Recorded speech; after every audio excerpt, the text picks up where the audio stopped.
मोक्षमार्गस्य नेतारं भेतारं कर्मभूभृतां ज्ञातारं विश्वतत्त्वानां वन्दे तद्गुणलब्धये। तत्वार सूत्र जी महाशास्त्र के आधार से हम पंचभाव का प्रकरण देख रहे। हमने कल अवदैहिक भाव के ऊपर चर्चा की थी। यह अवदैहिक भाव सर्वथा हेय भाव है। इन 21 भेदों में से 4 गति असिद्धत्व और अज्ञान को छोड़ देवे तो बाकी सभी कर्म बंधन के कारण। असंयत भाव भी किसी को लगेगा असंयत भाव चौथे गुणस्थान वाले का भी होता है, वैसे पहले दूसरे तीसरे में भी, पर चौथे वाले का भी होता है। बट वह कर्म बंधन का कारण है, क्योंकि वहाँ पे जीव आदि की हिंसा से वीरति नहीं हुई है, क्योंकि अवीरति भी एक आश्रव का कारण कहा ही गया है। इस तरह से ये 21 भेदों में से 3 को छोड़ देवे, वैसे तो 18 भेद कर्म बंधन के कारण, आश्रव के कारण है। इनका जीव ने प्रयास पूर्वक त्याग करके और जैसी भी जिसकी अवस्था है औपशमिक आदि सम्यकत्व प्लस अन्य प्रकार के भाव को ग्रहण करके जो मोक्ष मार्ग में प्राप्त होते हैं, अपने शैक भाव को प्रकट करने का पुरुषार्थ और प्रयास करना चाहिए। इसमें कल अपने अंत में चर्चा भी हुई थी कि ये 21 में बाकी के कैसे गर्भित, तो हमने घटित भी करके देखा था। इसमें पुद्गल विपाकी और वो जो 70 प्रकृतियां 62 + 4 + 4 70 को गौण कर दिया, क्योंकि उसका उदय पुद्गल में, और लेना भी तो असिद्धत्व में ले सकते हैं। बाकी वो अच्छी तरह से घटित करके दिखाया है। 21 में हमें समझ में आता है। अब अंत में प्रमुख वाला भाव जीव का, जिस भाव पेज नंबर 305 के ऊपर अब पारणामिक भाव के भेद बताने के लिए सूत्र कहते हैं जीव भव्या भव्यत्वाणि च त्वाणि 3। कौन से 3 भाव है जीव के पारणामिक? जीवत्व, भव्यत्व और अभव्यत्व, यह 3 भेद है। ये 3 भेद, इसके ऊपर कर्म का कुछ जोर नहीं चलता। ये तीनों अनादि से अनंत रहेंगे क्या नहीं, वो चर्चा चलेगी अपनी। भवी जीव होगा तो उसके जीवत्व और भवी, अभवी होगा तो उसके जीवत्व और अभवीपना है। अभवी और जीवत्व ये दोनों जिस भी जीव के होंगे वह अनादि अनंत भाव है दोनों। और भव्यत्व यह अनादि शांत भाव है। जैसे सिद्ध अवस्था प्रकट करेगा तो आवश्यकता कुछ नहीं। किसी को प्रश्न खड़ा होगा वो भाव का क्या होता है, कहाँ चले जाता है वो भाव, तो वो भाव ही सिद्ध रूप में प्रकट हो जाता है, ऐसा उपचार से कथन में आता है। पर्यायर्थिक नय से देखा गया है। ये 3 भाव में से 2 तो पर्याय, जीवत्व और भव्यत्व, भव्यत्व और अभव्यत्व, और जीवत्व जो है यह त्रिकाली भाव है, अनादि निधन भाव है, अहेतुक है, किसी ने बनाया नहीं है, पुरुषार्थ से ये प्राप्त नहीं होता है, या प्रमाद की वजह से मिलता नहीं है। यह कोई सुकृत या दुष्कृत्य का फल नहीं। हमने कुछ अच्छा काम किया और हमें ये मिल गया जीवत्व भाव, ऐसी बात नहीं। हमने कुछ बुरा कार्य किया उसकी वजह से मिला जीवत्व, ऐसा भी नहीं है। सुकृत दुष्कृत का नहीं है, अकारण है, इसमें कारण कुछ नहीं। वस्तु का अनादि निधन स्वभाव में कारण नहीं होता। पुद्गल में रसगंध वर्ण का जो स्वभाव है अकारण, जड़ स्वभाव है अकारण। ऐसे ही यह जीवत्व, भव्यत्व और अभव्यत्व, अभव्यत्व भी अकारण। साहब ऐसा क्यों, बटर मूंग क्यों हो गया? अब इतने सारे मूंग में से उस बटर मूंग की योग्यता नहीं पकने की, अकारण है, उसका स्वभाव है, किसी ने उसके साथ द्वेष बुद्धि से उसको बटर नहीं किया। ऐसे ही किसी ने उस जीव को अभवी नहीं किया, या किसी ने उसके ऊपर करुणा करके भवी नहीं किया। तो भवी अभवी या जीवत्व यह सब अकारण अहेतु निरपेक्ष है, किसी की अपेक्षा नहीं, इसकी आवश्यक नहीं किसी की अपेक्षा की, और यह बाह्य सहयोग से नहीं मिलते हैं, स्वयं से ही उत्पन्न होते हैं। इसमें देखिए यहां कह रहे पदार्थों के सामान्य विशेष रूप को जानने वाली चेतना लक्षण सहित आत्मा का परिणाम जीवत्व नामक पारणामिक भाव है। कई कई पे ऐसी भी परिभाषा मिलेगी, जीवत्व में भी फिर भेद प्रभेद खड़े करते हैं, शुद्ध जीवत्व और अशुद्ध जीवत्व। अशुद्ध जीवत्व मतलब जो हम प्राण आदि धारण करते, 10 प्राण आदि, वह अशुद्ध जीवत्व में आएगा, और शुद्ध जीवत्व में जो अपना अनादि निधन है, निष्क्रिय भगवान आत्मा, वह शुद्ध जीवत्व में आएगा। इसमें मुख्यता से समस्त पर पदार्थ पूर्ण निरपेक्ष है, समस्त पर पदार्थ से पूर्ण निरपेक्ष, अपने भाव प्राणों से सदा जीवित रहने का भाव है। ये चेतना में भाव रूप रहना, यह जीवत्व भाव है। यह अनादि काल से अनंत काल तक ऐसा का ऐसा बना रहे, इसमें बदलाव नहीं आता है, चेंजेस नहीं आते हैं। और ऐसे इस जीवत्व नाम के पारणामिक भाव पे कोई भी कर्म का कुछ भी प्रभाव नहीं पड़ता है, कारण नहीं होता है। और भव्यत्व क्या है? सम्यक दर्शन आदि पर्याय रूप परिणमित होने की योग्यता, भव्यत्व नामक पारणामिक भाव। वह योग्यता अगर है तो वहां भव्यत्व का परिपाक अवेलेबल है, और वह योग्यता नहीं है तो अभव्यत्व है। ये योग्यता भी स्वभाव से, किसी कर्म की वजह से नहीं।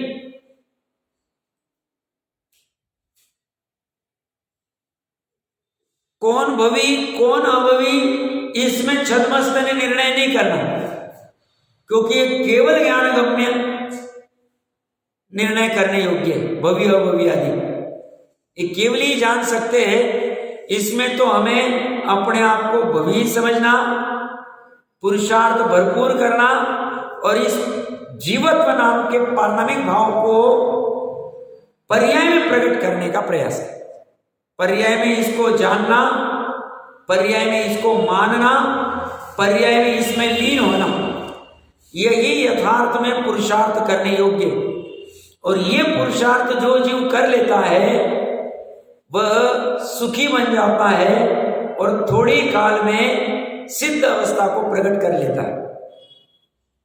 अब इसको प्रकट करने की, प्राप्त करने की पर्याय में कला क्या है? तो एकमात्र जो अपनी सुबह भी पर्याय चर्चा चल रही है, ज्ञान ने इसको यह भली भांति जानना, परीक्षा पूर्वक नाम निर्देश, लक्षण और परीक्षा से इसका निर्णय करना।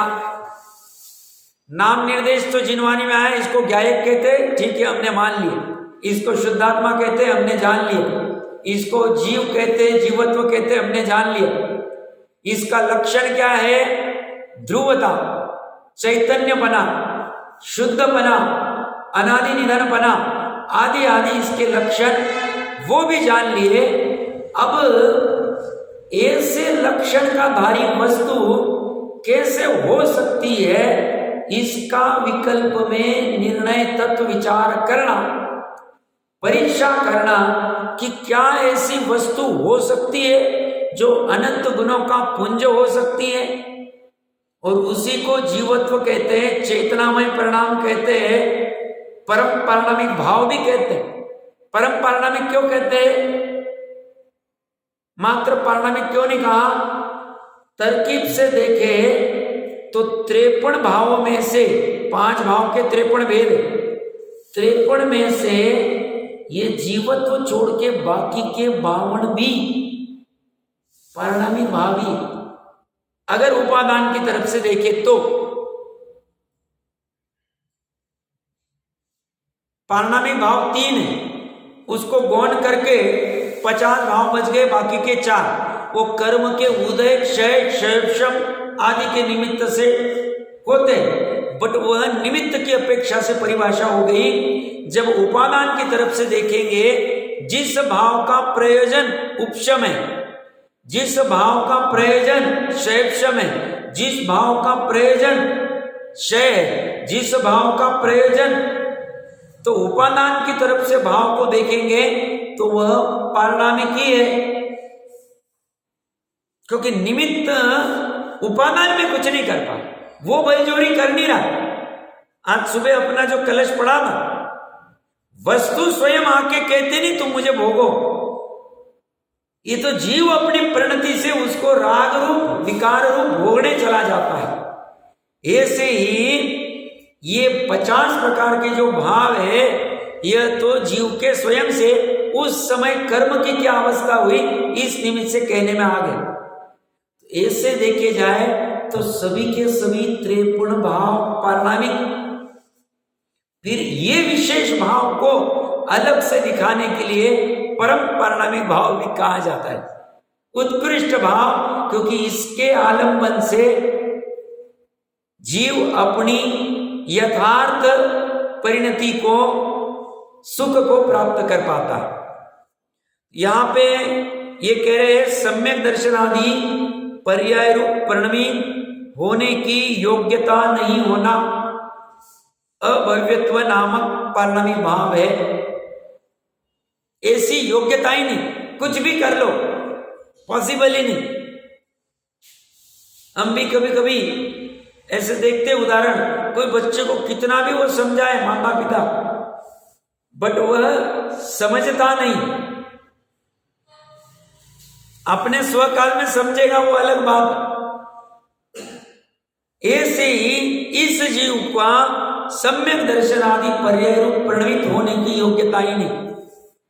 यह उदाहरणों में आता है, जिनवानी में यह बांझ स्त्री के समान है, जिसे पुरुष आदि का संयोग होने के बाद भी पुत्र उत्पत्ति होगी नहीं।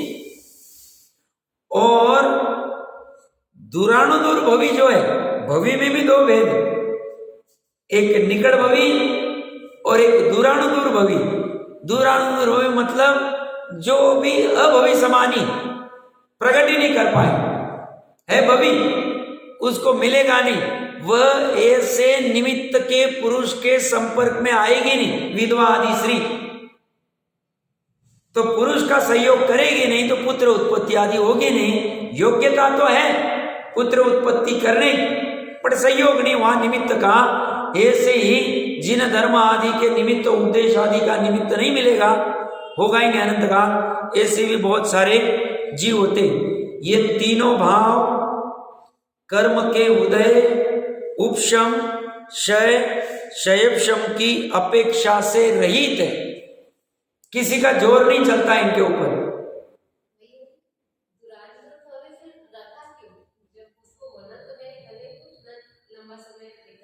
उसको मतलब भावे तो कारण तो उसको प्रकट होगा ही नहीं, तो फिर उसको लिया ही क्यों है भवि में? नहीं, उसके नीचे उदाहरण दिया, अभी आएगा प्रकरण। वह अंध पाषाण समान नहीं। अंध पाषाण क्या है, उसमें स्वर्ण तो है, बट उसका स्वर्ण प्रकट ही नहीं हो सकता है, अलग से खुल नहीं सकता है। और ये जो है दुराणुदूर भवि, ये कड़क पाषाण के समान है। आया नीचे उदाहरण, प्रश्नकर्ता ने खड़ा किया है, अभी आएगा तो उसमें समझा है। तो इसलिए क्योंकि प्रश्नकर्ता ने प्रश्न किया कि भवी जीव जब थोड़ी काल में 608 करके मोक्ष चले जाएंगे तो फिर भवी खत्म हो जाएंगे, फिर अभवी और दूरानुदूर भवी जो अनंत काल तक होंगे नहीं वही बचेंगे, तो भवी नहीं रहेंगे। तो ऐसा नहीं, दूरानुदूर वाले भी प्रकट कर सकते हैं, मतलब अनंत उनके में प्रकट करने की सामर्थ्य पड़ी हुई, उस अपेक्षा से उनकी सामर्थ्य है, उनको वैसे सहयोग मिलते नहीं, बात इतनी सी वैसे। और इसमें सामर्थ्य ही नहीं। यहां पे ये तीनों भाव कर्म के उदय, उपशम, क्षय, क्षेपशम की अपेक्षा से रही स्वयं द्रव्य के परिणाम रूप है। स्वयं द्रव्य का परिणाम, अन्य का नहीं। इनके साथ अन्य द्रव्य का संबंध नहीं है। ये तीनों अनादिकालीन भाव है, ध्रुव भाव कहेंगे।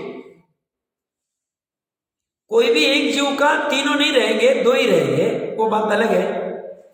बट बाकी ये अनादिकालीन भाव है, अनादिकाल से वैसे ही परिणमित होते रहे ध्रुव रूप में। प्रश्नकर्ता प्रश्न पूछ रहा है, जीव अपनी आयु कर्म के उदय से जीता है, अतः जीवत्व अनादि पारमाणिक भाव नहीं। उसे लगता है आयु से जीता है, दवाई से जीता है या भोजन आदि से जीता है, तो उसे समझा रहे ऐसा नहीं, क्योंकि आयु कर्म तो पुद्गल द्रव्य है और जीवत्व चेतना रूप है। ये चैतन्य रूप परिणमन जीव का स्वयं का हो रहा, और आयु कर्म का तो पुद्गल में परिणमन हो रहा। अतः जीवत्व पारिणामिक ही है।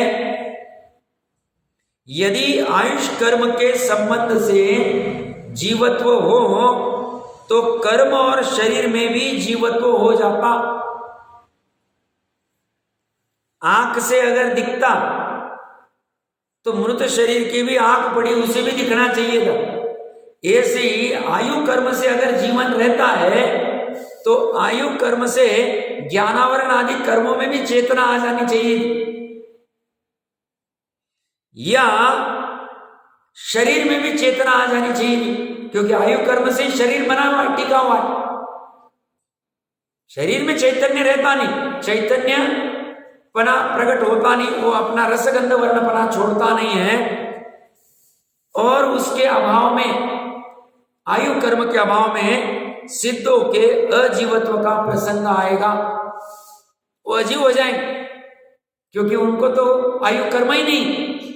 अतः जीवत्व को इस कर्म से रहित चैतन्य रूप ही जानना।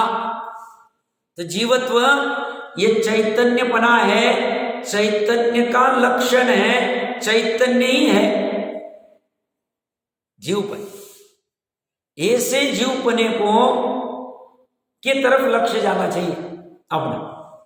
अब प्रश्नकर्ता पूछता है, अनंत काल तक सिद्ध नहीं होने वाले भव्य जीव तो अभव्य के समान ही, दूरानुदूर भव्य की चर्चा चल रही है, तथा निकट भव्य सभी जीव सिद्ध हो जाएंगे, तब आगामी काल में जगत भव्य जीवों से रहित हो जाए, क्योंकि दूरानुदूर भी अभव्य के समान ही।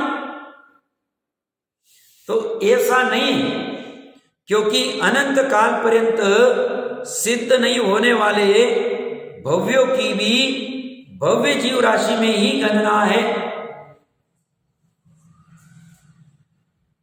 ऐसे भी जीव है जो आज नहीं अनंत काल बाद होंगे। क्यों? अभी तीन लोक में जितने एक सुई के नोक के ऊपर जितने सूक्ष्म निगोदी जीव है, उसके अनंत में इतने ही मोक्ष जा पाए हैं, और उतने जीव नित्य निगोद से बाहर निकल पाए। अब बाकी के सुई के नोक के ऊपर के वैसे के वैसे पड़े नित्य निगोद अवस्था में। क्यों? उनकी ऐसी योग्यता, सम्यक दर्शन आदि प्रकट करने की, वहां से बाहर आने की योग्यता नहीं, और उसको निमित्त रूप में भाव कलंक की प्रचुरता कह सकते हैं। तो जो जीव अनंत काल पर्यंत सिद्ध नहीं होने वाले भव्यों की भी भव्य राशि में ही गणना है, जैसे सुवर्ण की खदान में विद्यमान कुछ कनक पाषाण कभी भी सुवर्ण रूप नहीं होंगे, कभी भी नहीं होंगे, तथापि उनमें शक्ति विद्यमान होने से, उनमें सामर्थ्य विद्यमान होने से उन्हें अंध पाषाण नहीं कह सकते। अंध पाषाण में तो सामर्थ्य ही नहीं, वहां से सोना निकालने की, सोना है निकल नहीं सकता। खदान वाले में सामर्थ्य पड़ी बट निकलेगा ही नहीं। तो सामान्यतः खदान में दो प्रकार के पाषाण पड़े, एक जो हम निकाल के लेके आ गए, सोना अलग कर दिया निकट भव्य आदि का, और एक जो है शक्ति अपेक्षा से भव्यत्व पड़ा है। केवल ही जान रहे कि ये भव्य, पर अनंत काल पर्यंत कनक कभी भी सुवर्ण रूप नहीं होंगे, सुवर्ण की खदान में विद्यमान कुछ, तथापि उनमें शक्ति विद्यमान होने से उन्हें अंध पाषाण नहीं कह सकते हैं, कनक पाषाण ही कहेंगे। क्योंकि यदि इन्हें बाह्य कारण मिल जाए तो इनका सुवर्ण पृथक और किट्ट कालिमा पृथक हो जाएगी, परंतु अंध पाषाण में विद्यमान सुवर्ण को किसी भी कीमत पर पृथक नहीं किया जा सकता। दोनों में फर्क इतना ही है, अंध पाषाण मतलब बांझश्री और कणक पाषाण मतलब विधवाश्री। विधवाश्री में गर्भ धारण करने की शक्ति है, पर पुरुष का निमित्त मिलेगा नहीं, इसलिए उसको अभव्य में नहीं रख सकते, बांझ में नहीं रख सकते। और बांझश्री में पुरुष के साथ सहयोग करती है, बट गर्भ धारण करने की क्षमता नहीं है, सामर्थ्य नहीं है, इसलिए उसको बांझ में ही रखा है, गर्भवती होने की क्षमता में नहीं रखा है। ऐसे ही अभविका और उनका अंध पाषाण का भी ऐसा ही, उसमें से किसी भी कीमत पर कनक पृथक नहीं किया जा सकता है, और कणक पाषाण में निमित्त मिलेगा तो हो जाए। इसी प्रकार अभव्य सम भव्य में सम्यक रत्नता प्रकट करने की योग्यता विद्यमान होने से, भव्य कौन सा है? जो अभव्य के समान है, कभी होगा नहीं, बट रत्नत्रय प्रकट करने की योग्यता है, शक्ति है, सामर्थ्य है, वे अभव्य नहीं है। अभव्य में तो इस योग्यता का ही अभाव है, आगामी काल भी सदा अनंत ही रहेगा, इसमें ये भव्य जीव सदा रहेंगे, अतः जगत इनसे कभी भी रहित नहीं होगा, कभी भी रहित नहीं हो। और ऐसा भी नहीं है कि एक समय ऐसा आ जाएगा कि मात्र अभव्य सम भव्य, मतलब दूरानुदूर भवि जिसको कहते हैं, जो कभी भी मुक्त नहीं होंगे, और अभवि इतने जीव रह जाएंगे और सभी भव सिद्ध होंगे, ऐसा भी होगा। जीव राशि इतनी प्रचुर है, कल्पना नहीं कर सकते। तत्वार सूत्र जी के ही 148-145 पेज के आसपास देखना चाहिए, 14 मार्गणा का वर्णन है, उसमें जीव राशि के जीव समास का वर्णन है। एकेंद्रिय आदि जीवों की, स्थावर जीवों की जगन्य और उत्कृष्ट अवगाना घनांकुल का संख्यात्वा भाग, बेंद्र तेंद्रिय चौरेंद्रिय असंख्य पंचेंद्रिय वनस्पति आदि की, वनस्पति को छोड़ के मैं स्थावर की बात कर रहा था, उनकी जगन्य अवगाना घनांकुल का संख्यात्वा भाग और उत्कृष्ट अवगाना फिर अलग अलग रहे। उत्कृष्ट अवगाना देख लेनी चाहिए, जैसे वो 1000 योजन भी और अलग अलग है लंबे आदि का, ये उत्कृष्ट जगन्य अवगाना। हमें लगता है आटे में कहाँ जीव दिख रहे, 7 दिन बाद कहाँ तरस हो गए, कहाँ आचार में कहाँ जीव दिख रहे, फुफंदी कहाँ दिख रही 24 घंटे बाद वाले, कहाँ इसमें क्या दिख रहा है।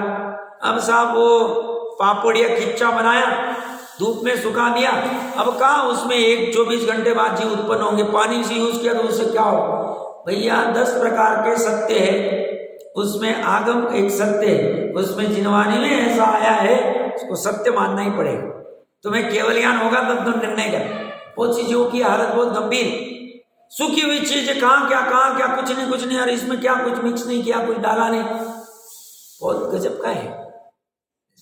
तो ये जीव राशि मानते ही नहीं। अब इतनी, मैं यहाँ ये प्रकरण क्यों खड़ा किया, इतनी सारी जीव राशि कल्पना नहीं कर सकते। सूक्ष्म जीव राशि 343 घनरज्जु किसको कहते हैं, और एक सुई नोक कितने अपने को पता है, 343 में कितने होंगे हम मानने को, हम बोलेंगे ये अभी जहां पे ये सॉलिड है, जमीन है, अभी इसमें सुई के नोक के वहां भी सूक्ष्म जीव है, आगम के वचन। एक भी सुई का नोक खाली नहीं, 5 स्थावरों से, तरस नाड़ी में तो है ही, तरस के बाहर भी है। तरस का भार कितना, 14 रज्जु छोड़ दो तरस नाड़ी का, 14 रज्जु में कुछ कम जो भी होगी उतना व्यास छोड़ दो, 343 में से 139 140 रज्जु का जो है वहां मात्र 5 स्थावरी सूक्ष्म वाले, और उसमें निगुदी भी, बाकी के तो असंख्यात ही होंगे, सूक्ष्म जल कायिक, अग्नि कायिक आदि, बट सूक्ष्म ये साधारण वाले जो है वो तो अनंत। बादर का तो अभी कैलकुलेशन ही नहीं, अपने शरीर आदि के आश्रय से जो रहते हैं।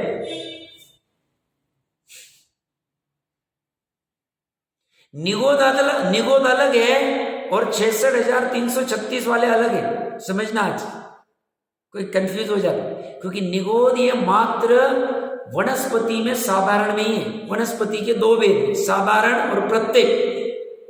हम जो बाजार आदि से लाते हैं वो प्रत्येक ही, उस प्रत्येक के अगर वह सप्रतिष्ठित होगी तो उसके आधार से निगोदी जीव है, अगर अप्रतिष्ठित होगी तो निगोदी नहीं। उसके लक्षण गोमट सारची में आए, उस आधार से क्रियाकोश आदि में खोला गया, उसका ज्ञान जरूरी। आप कहेंगे इस प्रकरण में क्यों गुजरा, उसको जीव राशि की श्रद्धा नहीं होती, अपनी जीव राशि का अच्छे से ज्ञान होना चाहिए। मुनिराज को जीव राशि का बहुत अच्छे से ज्ञान होता है, तभी वो 3 करण 3 योग से 6 काय के जीव की हिंसा का त्याग कर पाते। अहिंसा महाव्रत ऐसे थोड़ी लेते, उनको बहुत ज्ञान होता है, गजब का सूक्ष्म ज्ञान होता है।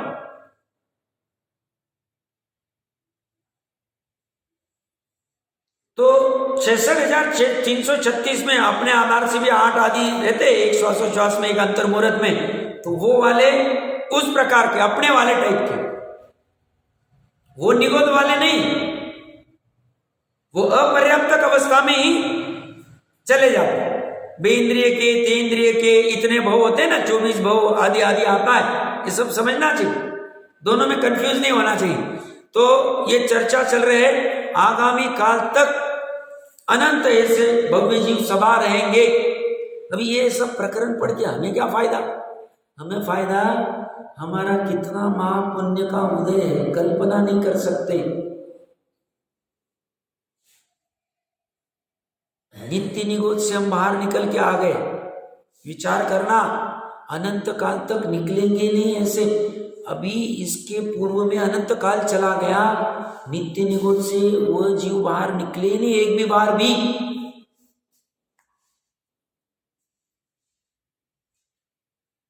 हम बाहर आ गए, बाहर आके भी हमने कितना पुरुषार्थ गजब किया है।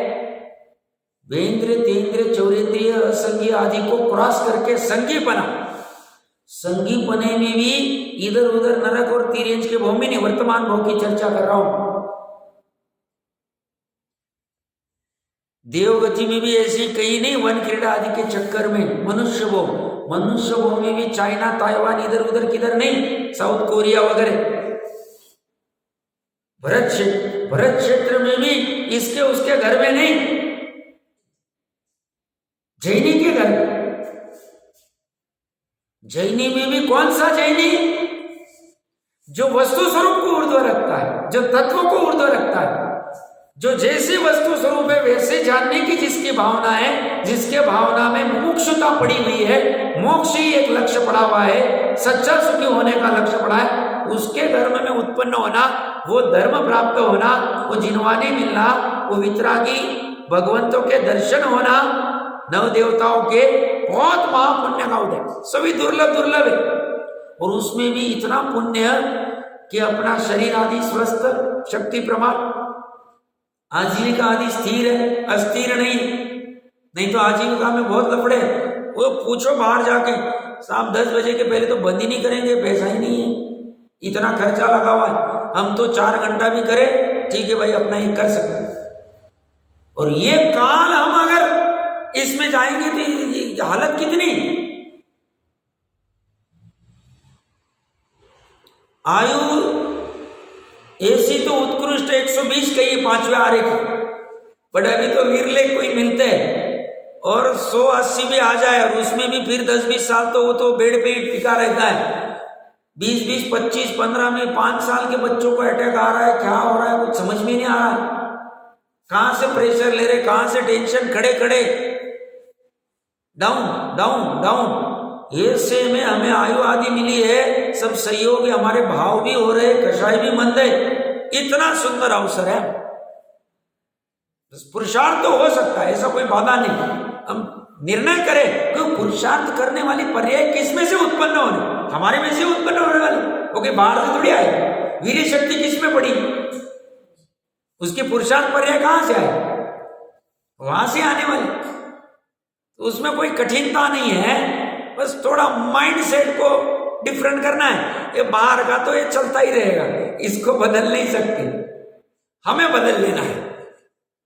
हम बाहर को बदलने जाएंगे, हम खत्म हो जाएंगे। इसलिए श्रीमान जी कहते थे, ये संसार ऐसा है गृहस्थी कि इसमें इतना भी सयाना रहो, ये तो काजल की काली कोठरी बराबर काला होके बाहर निकलता है। इसमें ज्यादा ये वाली होशियारी रखनी नहीं, रही तो भी छोड़ देना बुद्धिपूर्वक, और यहां पूरे वो उपयोग को लगाना, उपयोग को वहां सेव करना। वहां से कोई भी आए, कुछ नहीं आता, अरे भाई हम तो पागल है भाई, हमें क्या आता है। और यहां पूरी बुद्धि लगा के यहां निर्णय कर लेना चाहिए, काम हो जाए। असंभव नहीं, क्योंकि हम जैसे जीव कर सकते हैं तो हम भी तो कर ही सकते, दूसरा कोई कर सकता है तो हम क्यों नहीं कर सकते, कर ही सकते। तो ये इतना महत्वपूर्ण है। तो अपनी चर्चा का सारांश इतना ही है कि भाई भवि में भले 2 किए, बट वो दूसरे वाले तो अपनी उनकी वैसी योग्यता नहीं, बट ऐसी भी बाकी भी भवि जो है, निकट भवि का अर्थ क्या करना, अर्ध पुद्गल लेना कि क्या लेना, बाकी भी धीरे धीरे जैसे जैसे जाएंगे। अब जैसे इन्होंने एक कोड़ा कोड़ी लगा दिया मारीच के भव के बाद में, धर्म मिल गया था तब, उसके बाद लगा दिया। अब कोई कब लगाएगा, कोई कब लगाएगा, ये चलता ही रहेगा, इसमें तो कुछ नहीं। आगे वो कह रहे अस्तित्व नित्यत्व इनको क्यों नहीं लिया पारणामिक में, तो बोलते तुमको लेना है तो सूत्र में 6 पद में लगा लेना, और वैसे तो आवश्यक नहीं, क्योंकि ये साधारण सभी में मिलता है। और तुम्हें अगर लगता है कि साहब सूत्र में तो 3 ही लिखा है, तो फिर ये 3 ही लेना, ये जीव के असाधारण है, बाकी के सामान्य सभी में पाए जाते हैं अस्तित्व आदि, इसलिए इनको ग्रहण हमने नहीं किया है। आगे जो प्रकरण अभी चलेगा, इसमें प्रश्नकर्ता पूछेगा कि साहब जीव तो अमूर्ति के और ये कर्म तो मूर्ति के, इनके निमित्त में जो औदैहिक आदि भाव होते, ये क्या चक्कर है, कैसे हो सकता है। जब टोडरमल जी साहब ने भी दूसरे अधिकार में मूर्तिक और अमूर्तिक का कैसे बंधन होता है, मेरुगिरी आदि का कुछ उदाहरण दिया था, यह भी चर्चा चलेगी। उसके पहले 2-3 छोटे टॉपिक मैंने तत्वज्ञान विचिका से लगे कि काम के, वो पहले चर्चा अच्छे से कर लेते हैं। ये तो लोगों ने मोक्ष मार्ग प्रकाशित पढ़ा भी होगा, फिर भी समझ लेंगे अंत में। एक तो ये 5 भाव किस में पाए जाते हैं,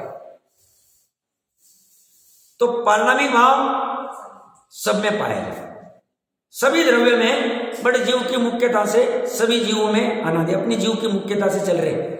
औदैहिक भाव, हाँ, और उसमें जीव में भी किसमें, अभी जीव की चर्चा करते हैं। औदैहिक भाव जीव में कौन से जीव में पाया जाएगा, सभी संसारी, बहुत अच्छा, सिद्ध छोड़ के बाकी संसारी, क्योंकि इनका असिद्धत्व आदि चल ही रहा है, अनंत आदि का। शैक्षणिक भाव ओनली मोक्ष मार्ग ही नहीं, मिथ्या दृष्टि के भी होगा, बट यस सभी छद्मस्तों के होगा, अनंत और सिद्ध के नहीं है, क्योंकि उनके शैव का कुछ बचा ही नहीं। शायिक भाव सिद्ध और अनंत का है, और शायिक सम्यक दर्शन और शायिक चारित्र किसने प्रकट किया? 12वें गुणस्थान वाला शायिक चारित्र वाला है, वो अभी अनंत सिद्ध हुआ नहीं, बट उसका भी अंतर्मुहूर्त काल के लिए वैसा ही उतने एक एक भाव की अपेक्षा से आएगा। और शैवशमिक भाव औपशमिक भाव जिसने जैसा प्रकट किया है, औपशमिक सम्यक दर्शन किया है, क्योंकि उसका काल बहुत छोटा है, दोनों का अंतर्मुहूर्त काल है। इस तरह से ये 5 भाव किसमें पाए जाते हैं, कौन से प्रकार के जीव के, इनका काल, 5 भाव का काल कितना कितना है, पारणामिक का कितना काल, इसका कितना है, तो पारणामिक का काल कितना है, हाँ मुख्यतः से जीवत्व का है, बराबर है। अभव्यत्व का भी अनादि अनंत है, और भव्यत्व का अनादि शांत कैसे उस, और बाकी के जो 4 भाव है सही में ये सादी शांत है। भव्यत्व की सिद्ध अवस्था के बाद आवश्यकता क्या है एक्चुअली? मतलब उसमें कथन में प्रश्नकर्ता ने प्रश्न पूछा कि साहब भव्य तो कहाँ चला गया, उसका तो अगर था तो अनादि, तो वही कन्वर्ट होके सिद्ध तो प्रकट हो गया, ऐसा उपचार से कहा जाता है। बाकी पर्यायिक नय से देखा गया है, मुख्यतः से पर्यायिक नय से देखा गया है, और कुछ नहीं उसमें। ये जो बाकी के 4 है, अवदैहिक, शैवशमिक, शायिक और औपशमिक, ये साधी शांति भाव है, क्योंकि ये पर्याय चारों पर्याय है। बाकी औदैहिक भाव एक समय का है, सही मायने इस समय में जो औदैहिक भाव है अगले समय नहीं, पूर्व समय में था नहीं, प्राग भाव आदि समझ लेना। बट परंपरा की अपेक्षा से अभवी के औदैहिक भाव अनादि अनंत, परंपरा की अपेक्षा, क्योंकि अनादि काल से औदैहिक भाव में अनंत काल तक रहेगा, और भवी की अनादि शांत है, अनादि काल से है, और कुछ काल के बाद में ये हो जाएगा।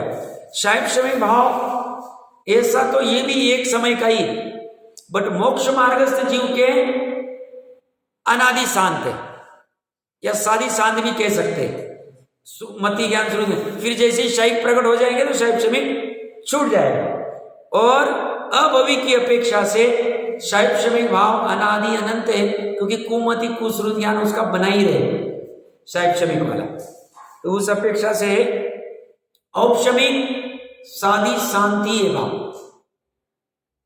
क्यों? अंतर्मुहूर्त से ज्यादा किसी का होता नहीं, इस तरह से। और शायिक भाव तो सादी अनंत है, बट जोर लगे तो एक समय का ही कहेंगे, क्योंकि जिस समय में कर्मों का क्षय हुआ उसके बाद में अभी क्षय किसका करना बाकी रहा। बट उपचार से कहा जाता है कि सिद्ध आदि को भी शायिक भाव और पारणामिक दोनों है, कोई बाधा नहीं कहने में, तो उस अपेक्षा से सादी अनंत है। इस तरह से ये भावों का काल हो गया। 5 भाव किस में पाए जाते हैं? अभी एक साथ कितने भाव पाए जा सकते हैं? हाँ, 5 भाव जो उपशम श्रेणी चढ़ रहा है और शैव सम्यक दृष्टि, उसके 5 भाव हो सकते हैं, क्योंकि उसके मति श्रुत ज्ञान रहेगा, छद्मस्त इसलिए तो शैव शमिक भाव है। उसका शैव सम्यक दर्शन है, शैव सम्यक दर्शन पूर्वक औपशमिक चारित्र प्रकट कर रहा है, तो औपशमिक भाव भी हो गया, पारणामिक भाव तो है ही, और अवदैहिक भाव तो उसके पड़े हुए, बाकी गति आदि वाले तो 5 भाव पाए सकते।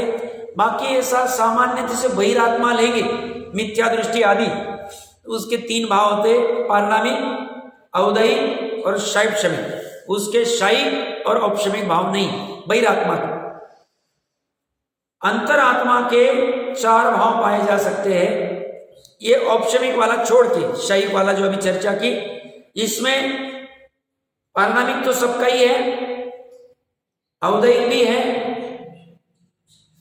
शैव शमिक भी है, औपशमिक और शैव दोनों में से कोई ना कोई एक होगा, उसकी जैसी भी उसकी स्थिति बनेगी उस अनुसार। अंतरात्मा की हो सकती है, ज्यादा से ज्यादा भाव है, बाकी किसी का नहीं भी हो सकता है। अरंत के पारनामी, औदयिक और शैव, और सिद्धों के पारनामिक और शैव, पारनामिक और शैव के दो भाव है। इस तरह से एक साथ कितने भाव पाए जा सकते हैं, इसकी चर्चा हुई। अंत में वहां एक अच्छा प्रकरण है। इन सब प्रकरणों को, 5 भाव को जान के हमें क्या लाभ हुआ, क्योंकि फाइनली हम बनिया है, हमें सही में 5-6 दिन इतना हम आप ठंड वगैरह में आए, तो फायदा हुआ, क्या फायदा हुआ?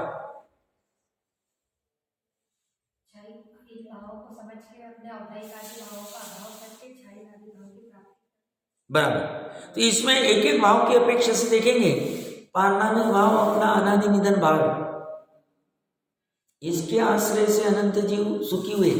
हमारी जो अनादिकाल की दुख की परंपरा है, इसको तोड़ने का एकमात्र उपाय पारनामिक भाव को प्रकट करना। ये पारनामिक भाव जान के निर्णय में आता है, अपने जीवत्व भाव को पर्याय में प्रकट करना, चैतन्य भाव को पर्याय में प्रकट करना, पारनामिक भाव। औदयिक भाव ये है मेरा असाधारण भाव, मेरा मतलब जीव का अपना, पर ये अनादि अनंत नहीं है, ये अनादि शांत भाव है। मैं अगर पारनामिक भाव का लक्ष्य करूं, स्थिरता करूं, तो औदयिक भाव का स्वकाल में यथा योग्यता से नाश हो जाता है। तो इसे डरने की जरूरत नहीं है, साहब मिथ्यात्व का कैसे करेंगे, इसका कैसे करेंगे, पुरुषार्थ पूर्वक करें, सिर्फ उसकी कला सीखनी, बाकी और कुछ है नहीं। तो औदयिक भाव को जान के ये शैवशमिक भाव, ये तो विकृत दशा में भी होता है शैवशमिक भाव, पर ये एकमात्र साधन है जो हमें मिथ्यात्व से सम्यक मिथ्यात्व में लेके आओ। क्यों? कुमति कुश्रुत ज्ञान में तो निर्णय करता है, और बाद में सम्यक ज्ञान होने के बाद भी 12वें तक यही लेके जाओ। एकमात्र साधन है ज्ञान की अपेक्षा से देखें, क्योंकि जानना काम ज्ञान का ही, और शैव ज्ञान तो ऊपर प्रकट होगा, औपशमिक ज्ञान है नहीं, औदयिक अज्ञान है, वहां ज्ञान है नहीं, और पारनामिक में ज्ञान नहीं, तो बचा शैवशमिक, और इसके बलबूते पे सम्यकत्व सन्मुख हो जाता है, सम्यक दर्शन प्रकट कर लेता है, और आगे मुनिपना अंगीकार करके शपथ श्रेणी चढ़ के केवल ज्ञान प्राप्त कर लेता है। इतनी ताकत इसमें पड़ी, एकमात्र साधन, इस साधन का अच्छे से यूज करना चाहिए। जैसे अपने घर पे अगर पानी की दिक्कत आने लगे, या तो नर्मदा इसलिए ज्यादा आती नहीं होगी, बट कहीं कहीं पे बहुत आती, मराठवाड़ा आदि बहुत सारे एरिया बारिश पानी नहीं होती। अब वो कोई गलती से नल चालू रख दे, वेस्ट चला जाए, और घर के सदस्यों को पता चला तो उसको डांटेगा, तो ये क्या कर रहा है, पानी कितना अनमोल, मिलता नहीं। दुबई आदि या मस्कत वस्कत जाओ, और बहुत हालत खराब, पानी लीटरों में पड़ता, मीटर लगाए पानी के। हमारी तो बहुत हालत गंभीर है, अज्ञानी बहुत है हमारा, हम भी करते होंगे तो घटाना चाहिए बिना व्यर्थ। तो वहां हम डांटते, ऐसे ही अपना उपयोग है पानी के नल जैसा, निरंतर एक एक समय की पर्याय आती जाती। अब ये पानी को हम अगर दुरुपयोग करा दे,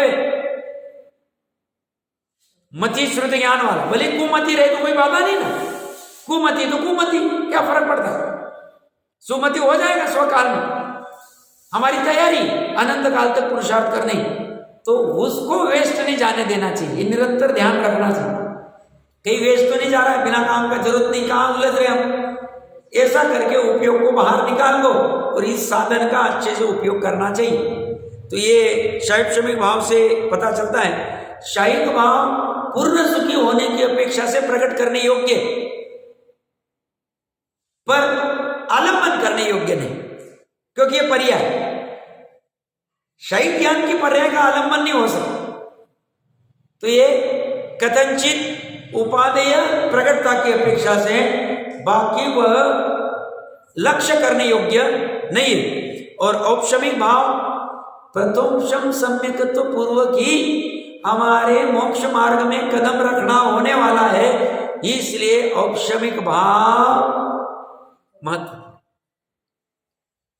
कोई भी जीव, जितने भी अनंत सिद्ध बैठे, उन्होंने सबसे पहले औपशमिक सम्यक दर्शन ही प्रकट किया। प्रथमोपशम सम्यक मोक्ष मार्ग में उनका पहला कदम करण लब्धि के बाद वाला समय था, अंत समय के बाद वाला। तो ये बहुत महत्वपूर्ण है, गजब का प्रकरण है। फिर से पढ़ना, कोई शंका रहे अपन चर्चा कभी भी कर सकते हैं। किसी को कोई अभी तक शंका इसमें?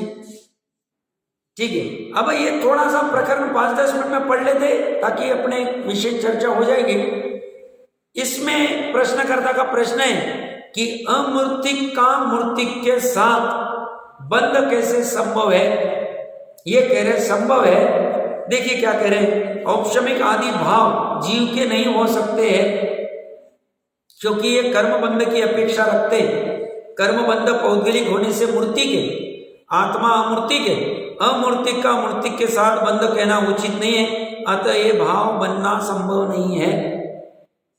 आत्मा अमूर्ति की है, ऐसा एकांत ग्रहण नहीं करना चाहिए।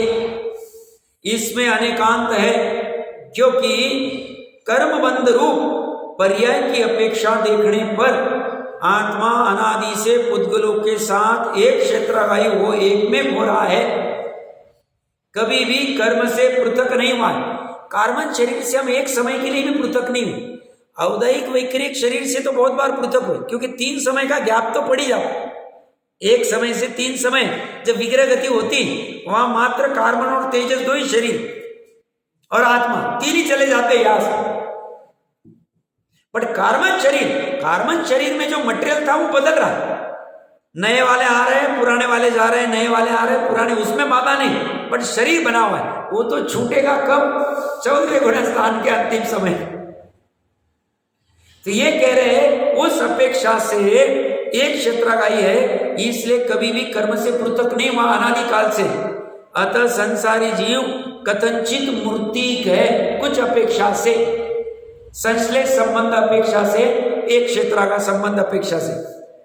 शुद्ध स्वभाव की अपेक्षा देखने पर सदाकाल कर्मों से पृथक है। अभी शादवाद से दूसरी अपेक्षा खड़ी कर रहे हैं। ये एक क्षेत्र का होने के बाद भी पृथक भी है, वो उस रूप नहीं हुआ। जैसे दूध में जल डाल दिया तो दिखते हैं दोनों एक हुए, बट एक हुए नहीं, होते थे तो हंस अलग करता नहीं था। ऐसे ही ये दोनों एक क्षेत्र का हुए हैं, बट एक हुए नहीं। जुदे हुए तब जाना जुदे थे, इसलिए जुदे हुए। टोडर मंजी साहब तो ये कह रहे हैं सदाकाल कर्मों से पृथक है। शीर नीर के समान आत्मा और कर्म पुद्गल एक साथ होने पर भी ये अपने चैतन्य स्वभाव के कारण उससे पूर्णतया पृथक है। यह अपने स्वभाव को छोड़कर कभी भी किसी भी रूप में पुद्गल में नहीं हुआ है। अतः अमूर्ति के ऐसा जानना, अमूर्ति के कथनचित मूर्ति। इसमें अटपटा क्या लग रहा है पढ़ते वक्त?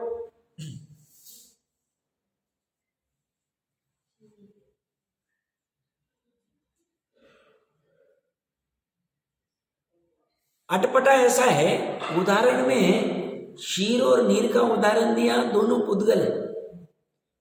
पुद्गल में बंधन हो सकता, बट जीव और पुद्गल का कैसे?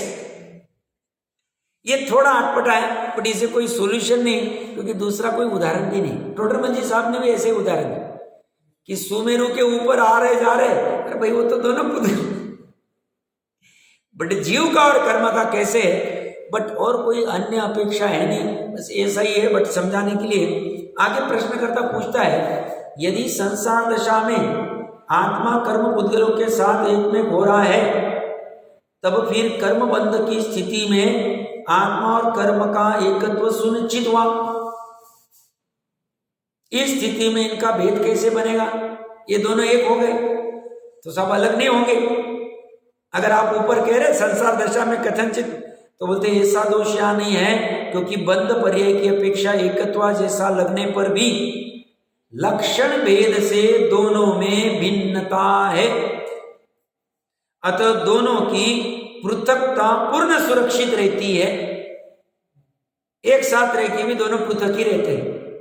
सिद्धांत में कहा गया है, बंध पड़ी एक तम लक्षण दो अवैतस नानतम तम्मा मुक्ति भावो नियंता हुई जीवस्व।